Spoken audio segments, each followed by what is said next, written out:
प्रिय विद्यार्थियों, पिछली कक्षा में एमए जैन विद्या तुलनात्मक धर्म दर्शन के उत्तरार्ध के अंतर्गत 8वें पत्र के प्रथम संवर्ग में हमने प्रथम इकाई का अध्ययन किया था, जिसका विषय था पाश्चात्य दार्शनिक अरस्तु के द्रव्य और पर्याय तथा जैन दर्शन के द्रव्य और पर्याय का तुलनात्मक अध्ययन किया था।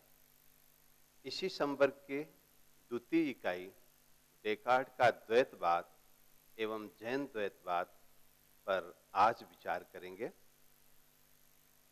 प्रश्न यह उठता है कि इस इकाई का उद्देश्य क्या है।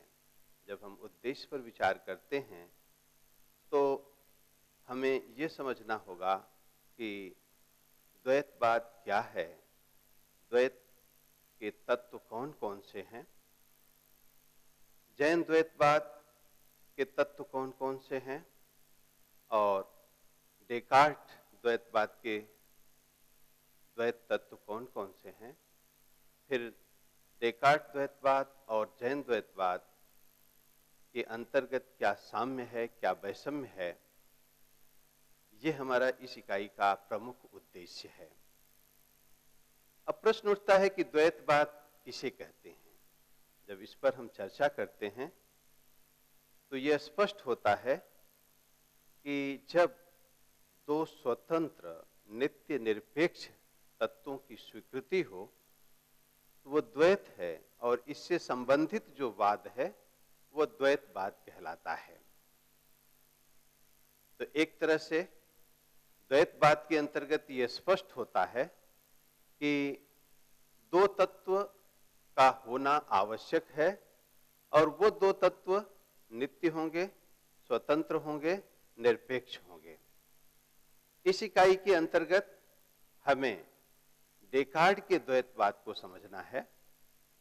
डेकार्ट, जिसे रेने डेकार्ट के नाम से जाना जाता है, रेने डेकार्ट पाश्चात्य दर्शन के आधुनिक युग का महान दार्शनिक, जिसके बारे में कहा जाता है कि वह पाश्चात्य दर्शन के आधुनिक युग का जनक था। मध्ययुगीन दर्शन धर्म की कारा में जकड़ चुका था और धर्म की कारा से मध्ययुगीन दर्शन को स्वतंत्र कराने का श्रेय अगर किसी को है तो फ्रांस के महान दार्शनिक रेने डेकार्ट को है। रेने डेकार्ट आधुनिक चिंतनवादी दार्शनिक था और इसीलिए उसे पाश्चात्य दर्शन के आधुनिक युग का पिता भी कहते हैं। उसने दर्शन को आजाद कराया था और दर्शन के अंतर्गत मौलिकता और नवीनता पर विशेष रूप से बल दिया था। उसका मानना था कि दर्शन भी गणित की पद्धति पर स्वतंत्र होना चाहिए, दर्शन में भी गणित जैसी निश्चितता आनी चाहिए। जब हम गणित के सिद्धांत 2 और 2 4 कहते हैं तो ये यत्र तत्र सर्वत्र मान्य होता है, तो वैसे ही दर्शन के सिद्धांत को भी यत्र तत्र सर्वत्र मान्य होना चाहिए। तो एक तरह से कह सकते हैं कि डेकार्ट ने दर्शन को एक सशक्त नींव देने की कोशिश की थी, गणित की बुनियाद पर दर्शन को खड़ा करने की कोशिश की थी, और जहां तक उसके द्वैत तत्व की बात है तो हम ये कह सकते हैं कि डेकार्ट का द्वैतवाद द्रव्य द्वैतवाद है। द्रव्य द्वैतवाद से मतलब यह है कि डेकार्ट द्वैत को द्रव्य स्तर पर स्वीकार करता है। अब प्रश्न उठता है कि द्रव्य क्या है, तो हम कह सकते हैं कि डेकार्ट के दर्शन में द्रव्य वह स्वतंत्र सत्ता है जो अपने अस्तित्व और ज्ञान के लिए किसी दूसरे पर निर्भर ना हो। तो एक तरह से द्रव्य स्वतंत्र है, द्रव्य नित्य है, द्रव्य निरपेक्ष है। इस दृष्टि से देखा जाए तो देकार्ट के दर्शन में जो द्वैत है द्रव्य का, वो निरपेक्ष द्रव्य और सापेक्ष द्रव्य। निरपेक्ष द्रव्य के रूप में देकार्ट ईश्वर को ही एकमात्र द्रव्य स्वीकार करता है जो किसी पर भी निर्भर नहीं है। लेकिन सापेक्ष द्रव्य के स्तर पर वो चित्त और अचित्त, यानी कॉन्शसनेस, अनकॉन्शसनेस, ये दो द्रव्य स्वीकार करता है। चित्त और अचित्त ये द्रव्य इसलिए हैं क्योंकि ये अपने आप में स्वतंत्र हैं। लेकिन ये सापेक्ष द्रव्य इसलिए हैं क्योंकि ये ईश्वर पर निर्भर करते हैं। तो ईश्वर की अपेक्षा पर निर्भर करते हैं, इसलिए इन्हें सापेक्ष द्रव्य कहा जाता है। और वैसे देकार्ट इन दोनों को अलग अलग स्वतंत्र अस्तित्व के रूप में स्वीकार करता है, इसलिए चित्त अचित्त को स्वतंत्र द्रव्य के रूप में भी मानता है। तो एक द्वैत हम निरपेक्ष द्रव्य और सापेक्ष द्रव्य का द्वैत देकार्ट के दर्शन में कह सकते हैं। लेकिन देकार्ट उग्र द्वैतवादी कहलाता है, अर्थात उसके जो द्वैत के तत्व हैं चित्त और अचित्त, ये एक दूसरे के टोटली विरोधी हैं। अर्थात चित्त के लक्षण अचित्त से विरोधी हैं। अगर चित्त सक्रिय है तो अचित्त निष्क्रिय है। चित्त गतिशील है तो अचित्त अगतिशील है। चित्त नाम से स्पष्ट है कि जहां चेतना हो वो चित्त कहलाता है। इसका मतलब चित्त तत्व चेतन से युक्त है, चेतना उसका धर्म है, और अचित्त तत्व अचेतन से युक्त है, अर्थात जड़ता उसका धर्म है। चित्त तत्व अभौतिक है, जबकि अचित्त तत्व भौतिक है। चित्त तत्व में अप्रसारण है, यानी वो अप्रसारित है, अनएक्सटेंडेड, और ये इसमें एक्सटेंशन है, प्रसारण है, प्रसारित है, इसका विस्तार हो सकता है अचित्त तत्व का, लेकिन चित्त तत्व में विस्तार नहीं है। और जहां तक चित्त तत्व के मूल गुण की बात है, चित्त तत्व के मूल गुण विचार है, जबकि अचित्त तत्व का मूल गुण विस्तार है। चित्त तत्व सरल है तो अचित्त तत्व उसके विपरीत जटिल है। चित्त तत्व अविभाज्य है, उसका विभाजन नहीं हो सकता क्योंकि वह निर्वय सत्ता है। जब अवयव है ही नहीं तो विभाजन का प्रश्न ही नहीं उठता। लेकिन अचित्त तत्व विभाज्य है, और चूंकि विस्तार है तो विभाजन संभव है, इसलिए अचित्त तत्व को विभाज्य माना गया। दोनों द्रव्यों के अलग अलग धर्म इस बात को प्रतिपादित करते हैं कि दोनों एक दूसरे के विरोधी हैं, एक दूसरे के विपरीत हैं। एक तत्व चित्त है तो दूसरा तत्व अचित्त है, और ये दोनों सदैव एक दूसरे के विरोधी हैं। इनमें कभी योग नहीं हो सकता, इनमें कभी संयोग नहीं हो सकता। संबंध तो हो सकता है पर संयोग नहीं हो सकता। ये दोनों एक दूसरे के विपरीत हैं, टोटल विपरीत हैं, और दो टोटल विपरीत तत्व को स्वीकार करने के कारण देकार्ट को उग्र द्वैतवादी कहा जाता है। अब प्रश्न यह उठता है कि द्वैतवाद की ये जो दो तत्व हैं, चित्त और अचित्त, इनकी स्वीकृति देकार्ट के दर्शन में कैसे है?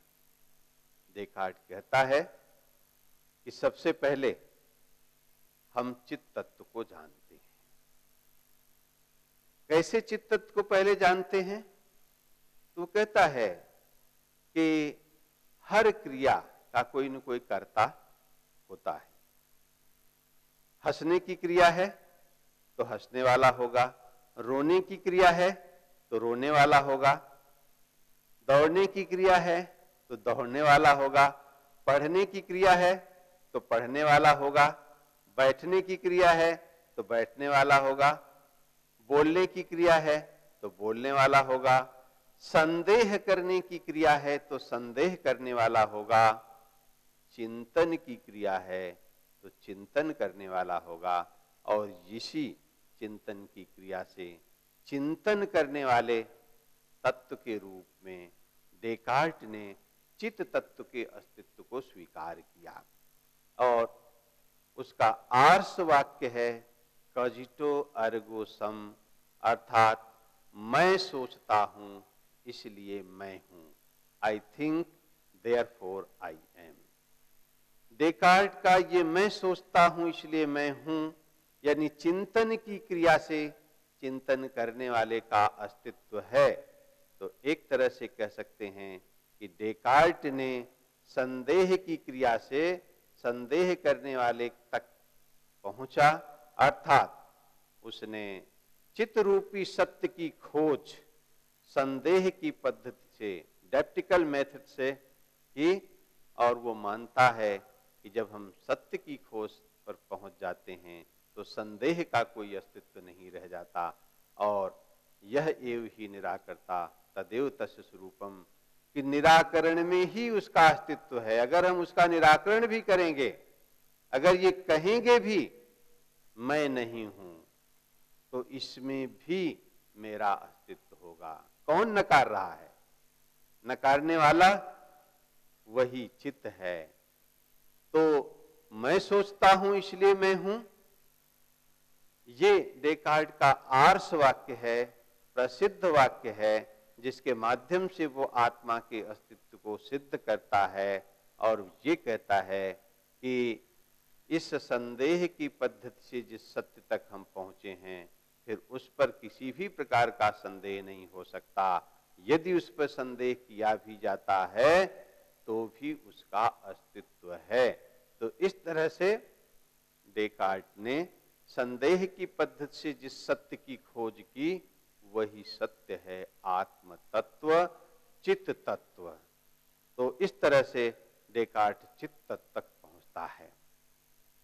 और दर्शन में हम जानते हैं यत् पक्षम तत्प्रतिपक्षम, जहां पक्ष है वहां प्रतिपक्ष है। ऐसा नहीं हो सकता कि चित्त हो और उसका प्रतिपक्ष अचित ना हो। तो जहां चित्त है वहां अचित है, तो उसका प्रतिपक्ष भी होगा। तो इस तरह से हम कह सकते हैं कि डेकार्ट ने सबसे पहले संदेह की पद्धति से चित्त के अस्तित्व को सिद्ध किया और उसके पश्चात अचित का अस्तित्व सिद्ध होता है। और चित्त के अस्तित्व को सिद्ध करने में उसका महत्वपूर्ण वाक्य मैं सोचता हूं इसलिए मैं हूं। तो ये चित्त और अचित, ये टोटली दो विरोधी तत्व डेकार्ट के दर्शन में देखने को मिलते हैं। अब प्रश्न ये उठता है कि यदि दो विरोधी सत्ता है तो उन दोनों विरोधी सत्ता में क्या कोई सामंजस्य है, क्या कोई संबंध है? क्योंकि अगर सामंजस्य और संबंध नहीं होगा तो दर्शन आगे नहीं बढ़ सकता। डेकार्ट का ये चित्त और अचित के आगे दर्शन नहीं बढ़ सकता। इसलिए डेकार्ट की भी मजबूरी थी कि चित्त और अचित के संबंध को वो स्थापित करे।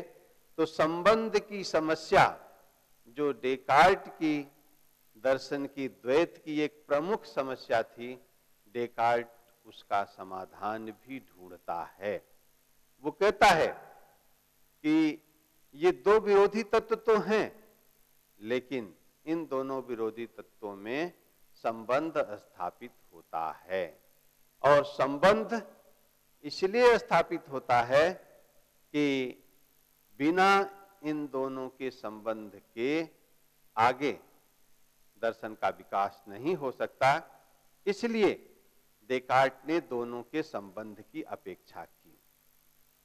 संबंध के लिए अपने ग्रंथ मेडिटेशन भाग 2 में डेकार्ट एक उदाहरण प्रस्तुत करता है, और वो उदाहरण है रथ और रथी का। कि जैसे हम देखते हैं कि रथ को चलाने वाला रथी जब चाबुक उठाता है तो रथ का घोड़ा सर पर दौड़ने लगता है, और जब घोड़ा सर पर दौड़ने लगता है तो रथी खुश होता है, प्रसन्न होता है। तो कहने का तात्पर्य है कि ये चित्त और अचित्त ये दोनों संबंधित होते हैं।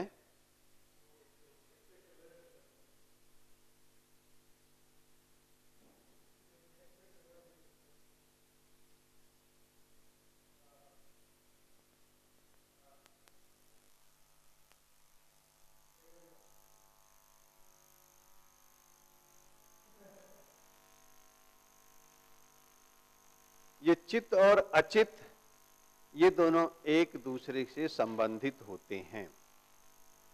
ये दोनों का आपस में संबंध है, और संबंध उसी तरह से है जैसे रथ और रथी का संबंध है, क्योंकि रथी ही रथ को आगे बढ़ाता है, और रथी की प्रेरणा से ही अश्व दौड़ लगाता है, या रथी की चाबुक से अश्व दौड़ लगाता है।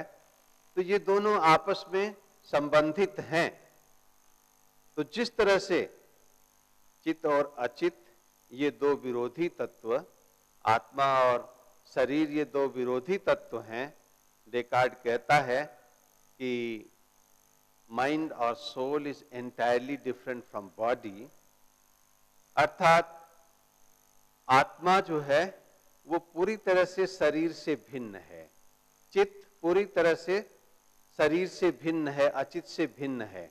तो इन दोनों में जो संबंध स्थापित होता है, ये संबंध उसी तरह से स्थापित होता है जैसे रथ और रथी का संबंध है।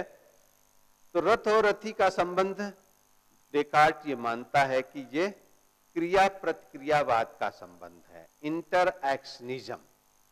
इंटरएक्शनिज्म वो ये कहता है कि शरीर में पीनियल ग्लैंड है, पुरातत्व नाड़ी, और उस पुरातत्व नाड़ी में आत्मा का निवास स्थान है। आत्मा अपने उस निवास स्थान में निहित होकर वहां से पूरे शरीर को गतिशील करती है। अपने ग्रंथ मेडिटेशन में वो कहता है कि let us conceive here that the soul has its principal seat in the pineal gland, from whence it radiates forth through all the remainder of body। अर्थात आत्मा का निवास स्थान पीनियल ग्लैंड है, पुरातत्व नाड़ी है, और उस पुरातत्व नाड़ी में रह करके आत्मा पूरे शरीर को गतिशील करती है। कहने का तात्पर्य है कि आत्मा और शरीर का संबंध है। शरीर का जो एक अंग है पुरातत्व नाड़ी, यही आत्मा का निवास स्थान है, और आत्मा वहां से पूरे शरीर में क्रिया करती है। जैसे हम देखते हैं कि शरीर के किसी अंग पर अगर चोट हो तो निश्चित है कि मन खराब होता है, मन उदास होता है, मन में अनुत्साह की स्थिति होती है। तो यूं चोट तो शरीर के अंग पर है, लेकिन मन की उदासीनता इस बात को सिद्ध करती है कि एक की क्रिया से दूसरे में प्रतिक्रिया हो रही है। शरीर पे अगर कोई क्रिया है तो आत्मा में उसकी प्रतिक्रिया हो रही है, जबकि शरीर का यूं देखें तो आत्मा से कोई संबंध नहीं होता। शरीर की चोट का आत्मा पर कोई प्रभाव नहीं पड़ना चाहिए, लेकिन ऐसा नहीं होता। शरीर की चोट का आत्मा पर प्रभाव पड़ता है, यानी शरीर अर्थात अचित पर अगर कोई क्रिया है तो उसकी प्रतिक्रिया आत्मा में देखी जाती है। इसी तरह से अगर कोई दुखद समाचार मिला है, आत्मा से संबंधित कोई दुखद समाचार है, तो कहते हैं कि शरीर पर उसका प्रभाव पड़ता है, शरीर में उसकी प्रतिक्रिया देखी जाती है, अर्थात अंग उठता नहीं है, उदासीनता रहती है, शरीर में भारीपन रहता है, कुछ करने का मन नहीं करता। जबकि जो दुख है वो आत्मा से संबंधित है, शरीर से संबंधित नहीं है, लेकिन आत्मा के दुख का प्रभाव शरीर पर पड़ता है, अर्थात आत्मा के दुख की क्रिया की प्रतिक्रिया हमें शरीर में देखने को मिलती है। तो इस तरह से डेकार्ट कहता है कि एक की क्रिया की दूसरे में प्रतिक्रिया देखने को मिलती है। अर्थात जब रथी ने चाबुक उठाकर, अश्वारोही ने चाबुक उठाकर अश्व पर प्रहार किया तो अश्व दौड़ने लगता है, यानी रथी की क्रिया की प्रतिक्रिया हमें अश्व में देखने को मिलती है। और जब अश्व दौड़ने लगता है, अश्व में क्रिया होती है दौड़ने की, तो उसकी प्रतिक्रिया हम रथी में देखते हैं, अश्वारोही में देखते हैं कि वो अश्वारोही खुश होता है, प्रसन्न होता है और ताली बजाता है। तो इस तरह से कह सकते हैं कि एक की क्रिया कि दूसरे में प्रतिक्रिया दिखलाई पड़ती है। तो ये पीनियल ग्लैंड ये शरीर का एक हिस्सा है।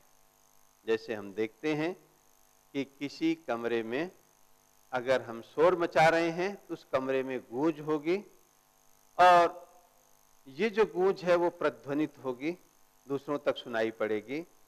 तो कहने का तात्पर्य कि अगर शरीर के अंग पीनियल ग्लैंड में कोई क्रिया हो रही है और उस पीनियल ग्लैंड में रहने वाली आत्मा अप्रभावित हो, ये संभव नहीं है। इसलिए डेकार्ट कहता है कि पीनियल ग्लैंड में रहने वाली आत्मा शरीर की उस क्रिया से प्रभावित होती है, और वैसे ही जब पीनियल ग्लैंड में रहने वाली आत्मा में कोई क्रिया होगी तो जिस स्थान पे उसका आवास है, निवास है, तो निश्चित है कि वह स्थान भी प्रभावित होगा। इस तरह से क्रिया प्रतिक्रिया के संबंध से ये दोनों विरोधी तत्व डेकार्ट के ये आपस में संबंधित होते हैं, और इन दोनों का संबंध जो है ये दर्शन को आगे बढ़ाता है, डेकार्ट दर्शन को आगे बढ़ाता है। अब प्रश्न उठता है कि क्या डेकार्ट ने दो विरोधी तत्वों को मिलाने के लिए जिस क्रिया प्रतिक्रियावाद का सिद्धांत दिया, क्या वो क्रिया प्रतिक्रियावाद का सिद्धांत ठीक है, उचित है, तर्क की कसौटी पर खरा उतरता है? जब इस प्रश्न पर विचार करते हैं तो ऐसा लगता है कि क्रिया प्रतिक्रियावाद के सिद्धांत में कुछ कमी है। जैसे अगर दो विरोधी तत्व हैं तो प्रश्न उठता है कि टोटली दो विरोधी तत्वों में किसी भी प्रकार से संबंध स्थापित नहीं किया जा सकता। फिर भी अगर हम संबंध स्थापित करने की कोशिश करते हैं तो हम ये कह सकते हैं कि दो विरोधी तत्व आपस में संबंधित कैसे होंगे। जब एक अमूर्त तत्व है, चित अमूर्त तत्व है और अचित मूर्त तत्व है, तो अमूर्त का मूर्त से संबंध कैसे होगा? इसका मतलब कि अमूर्त का मूर्त से संबंध नहीं हो सकता। और तीसरी बात कि जो अमूर्त तत्व है उसका निवास स्थान मूर्त तत्व में कैसे हो सकता है?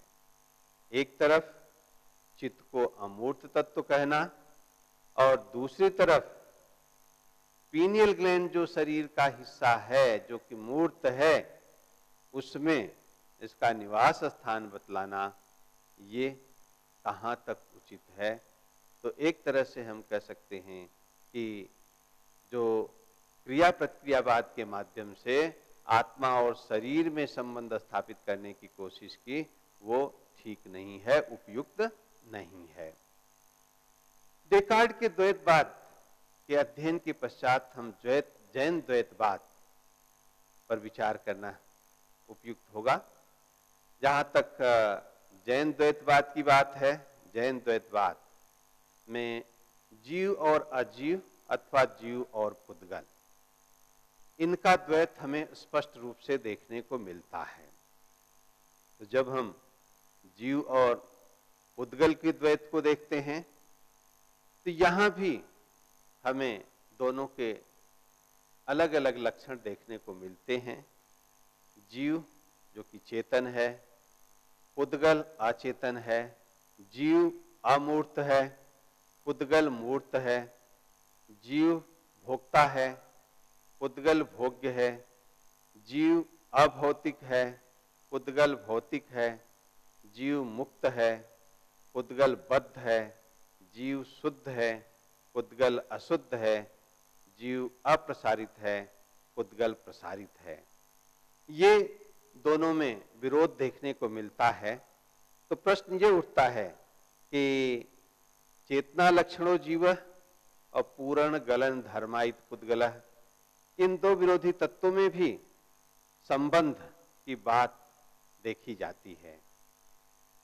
जैन दर्शन इनमें संबंध नीर क्षीर और अग्नि लौह पिंडवत के आधार पर संबंध स्थापित करता है। जैसे अग्नि और लोहा का संबंध होता है, दोनों एकम एक हो जाते हैं। जैसे दूध और पानी का संबंध होता है, दोनों एकम एक हो जाते हैं। तो इस तरह से दोनों संबंधित होते हैं। और ये संबंध हमें जब हम देखते हैं इन दोनों संबंधों में, तो हम ये कह सकते हैं कि इन दोनों संबंधों से ही जगत की प्रक्रिया चलती है। इसलिए जैन दर्शन में भी डेकार्ट दर्शन की तरह संबंध आवश्यक है। अब प्रश्न उठता है कि दोनों दर्शनों में यदि द्वैत है तो दोनों की तुलना कैसे होगी? तो तुलना की दृष्टि से जहां तक साम्य की बात है तो हम कह सकते हैं कि दोनों ही दर्शनों में द्रव्य के स्तर पर द्वैत है। डेकार्ट भी द्रव्य के स्तर पर द्वैत को स्वीकार करता है, क्योंकि वहां चित्त अचित द्रव्य है और ईश्वर चित्त अचित, ये तीन द्रव्य जिसको वो दो भागों में बांटता है। ईश्वर को निरपेक्ष द्रव्य कहता है, चित्त अचित को सापेक्ष द्रव्य कहता है। और दोनों ही दर्शनों में जब द्रव्य के स्तर पर द्वैत है तो दोनों ही दर्शनों में संबंध की आवश्यकता पड़ती है। और दोनों ही दर्शनों में संबंध की जो समस्या थी उसका समाधान देने की कोशिश की गई है। तो इस दृष्टि से हम दोनों में तुलना में साम्य देख सकते हैं। लेकिन तुलना का एक महत्वपूर्ण पक्ष है वैषम्य का। इन दोनों दर्शनों में हमें अनेक तरह के वैषम्य दिखलाई पड़ते हैं। द्वैतवाद दोनों ही दर्शनों में हमें दृष्टिगोचर होता है। जैन द्वैतवाद और डेकार्ट का द्वैतवाद, लेकिन दोनों का लक्ष्य अलग अलग है। अगर हम तुलना में वैषम्य देखें तो हम कह सकते हैं कि जहां डेकार्ट के द्वैत का लक्ष्य है संसार की व्यवस्था, संसार की स्थापना, वहां जैन दर्शन संसार की व्यवस्था और स्थापना के साथ द्वैत के रहस्यों को उद्घाटित करता हुआ अद्वैत मोक्ष तक पहुंचने की कोशिश है। जैन दर्शन के द्वैत का फलितार्थ, अर्थात जैन दर्शन में जीव जीव का द्वैत या जीव और पुद्गल का जो द्वैत है, अंततः उसका लक्ष्य यही है कि हम द्वैत के रहस्यों को समझते हुए अद्वैत तक पहुंचें, शुद्ध आत्मा तक पहुंचें, मोक्ष तक पहुंचें। जबकि डेकार्ट के दर्शन में द्वैत का लक्ष्य है केवल संसार की व्यवस्था को स्पष्ट करना, संसार की व्याख्या देना, संसार को व्याख्यायित करना, संसार को समझना। तो इस दृष्टि से दोनों में हमें वैषम्य दिखलाई पड़ता है। दूसरी बात कि डेकार्ट जो है उग्र द्वैतवादी है, जबकि जैन दर्शन द्वैतवादी। उग्र द्वैतवाद और द्वैतवाद में हम इस तरह से अंतर कर सकते हैं कि डेकार्ट ने दोनों तत्वों को इस तरह से विरोधी मान लिया कि उनमें संबंध स्थापित करना बहुत कठिन है, अर्थात अमूर्त को मूर्त से संबंधित करने की कोशिश की। जबकि जैन दर्शन का जो द्वैतवाद है जीव और पुद्गल का, तो यहाँ जो जीव पुद्गल से संबंधित हो रहा है, वो जीव जो है वो एक तरह से कर्म पुद्गलों से समाक्रांत जीव की बात है, अर्थात मूर्त जीव का मूर्त पुद्गल से संबंध। इसलिए हम ये कह सकते हैं कि ये दोनों में उग्र द्वैतवाद और द्वैत का अंतर देखने को मिलता है। जहां तक डेकार्ट की दर्शन में जो आत्म तत्व है और जैन दर्शन में जो आत्म तत्व है, दोनों में भी अंतर दिखलाई पड़ता है कि जैन दर्शन में आत्मा को सूक्ष्म माना गया है, जबकि डेकार्ट के दर्शन में आत्मा को बौद्धिक माना गया है। और आत्मा को बौद्धिक मानने का मतलब कि where there is intellect there is soul, where there is not intellect there is not soul। जहां बुद्धि है वहां आत्मा है, और जहां बुद्धि नहीं वहां आत्मा नहीं। तो एक तरह से डेकार्ट जो है वो पशुओं में आत्मा को स्वीकार नहीं करता, जो कि ठीक नहीं है। तो डेकार्ट के दर्शन में बौद्धिक आत्मा की बात, जबकि जैन दर्शन में सूक्ष्म आत्मा की बात। इसी तरह से डेकार्ट के अचित तत्व में विस्तार गुण की अपेक्षा है, जबकि जैन दर्शन के चित्त तत्व में विस्तार गुण देखने को नहीं मिलता। और जहां तक डेकार्ट दर्शन में संबंध की बात है, तो ये प्रश्न, खरा प्रश्न उठता है कि अमूर्त का मूर्त से संबंध कैसे हो सकता है। एक तत्व आत्मा अमूर्त है, चित्त अमूर्त है और अचित मूर्त है, तो दो विरोधी तत्व कैसे मिल सकते हैं। जबकि जैन दर्शन में मूर्त का मूर्त से संबंध है, न कि अमूर्त का मूर्त से संबंध है। जहां तक डेकार्ट ने संबंध के लिए क्रिया प्रतिक्रियावाद की बात की, तो ये भी ठीक नहीं है। एक विरोधी, दो विरोधी तत्वों में क्रिया प्रतिक्रियावाद से संबंधित करना कथमक उचित प्रतीत नहीं होता। और अंततः यूं कह सकते हैं कि डेकार्ट ने संबंध के लिए ईश्वर को स्वीकार किया, जो जैन दर्शन में मान्य नहीं है। तो कुल मिलाकर ये कहना उचित होगा कि जैन दर्शन का जो द्वैतवाद है वो अधिक तार्किक, अधिक तर्कसंगत प्रतीत होता है डेकार्ट के द्वैतवाद के, क्योंकि डेकार्ट की समस्या यही रही, उसने दोनों तत्वों को सर्वथा विरोधी स्वीकार किया, जिससे संबंध में अनेक प्रकार की कठिनाई देखने को मिलती है। जबकि जैन द्वैतवाद में संबंध की कठिनाई दृष्टिगोचर नहीं होती, क्योंकि उन्होंने दो विरोधी तत्वों को, टोटली दो विरोधी तत्वों को स्वीकार नहीं किया, इसलिए उनमें संबंध की समस्या भी दृष्टिगोचर नहीं होती। यही दोनों में मूलभूत अंतर है।